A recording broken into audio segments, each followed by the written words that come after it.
नमस्कार, मी लतिका। आज मी तुम्हाला मुगाच्या डाळीचं वरण बनवणार आहे आणि एकदम साधं सिंपल आणि एकदम एक नंबर चवीला लागल। त्यासाठी बघा एक टोप घेतलेला आहे, त्याच्यामध्ये आपण ही मुगाची डाळ स्वच्छ धुवून घेऊया। तोपर्यंत काय करायचं, आपण पाणी ठेवूया टोपात। तर ह्यात आपल्याला 1.5 ग्लास पाणी ओतायचं। आता 1 ग्लास पाणी ओतलेलं आहे मी।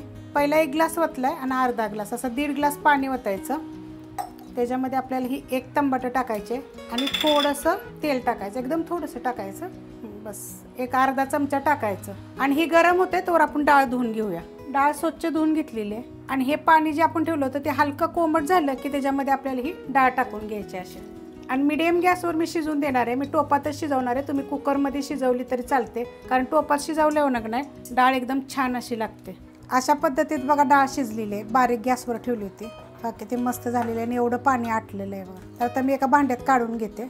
वाडग्यामध्ये बघा काढून घेतलेली आहे, तिला अशा पद्धतीच आहे बघा। ह्याला जर तुम्हाला जर फिरक्यानं घोटायची असली तर घोटायची, मी अशी ठेवणार आहे, कारण मुगाची डाळ कशी असते फोडणी टाकल्यावर जरा चांगली उकळली की नाही की अजून गाळ होईल बघा। याचा टोप गरम झालेला आहे, तर फोडणी करून घेऊया वरणाला। तर 1 चमचा तेल टाकूया। तेल कसं कमी जास्त तुम्ही केलं तरी चालेल आणि कडक गरम होऊन देऊया।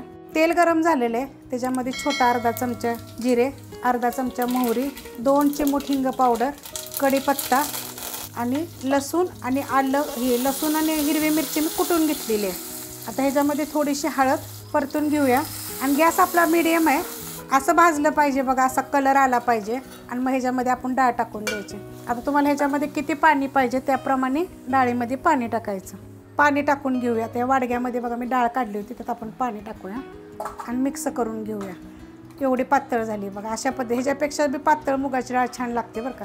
चवीप्रमाणे मीठ आणि थोडीशी कोथिंबीर। तुम्ही की नाही डाळ शिजताना जरी हळद टाकली की नाही तरी पण चालेल, आणि नाहीतर अशी फोडणीमध्ये टाकली तरी पण चालेल। आता हिला आपण चांगली उकळून देऊया। कोथिंबीर जरा जास्त घालायची म्हणजे चव एक नंबर येते त्याला।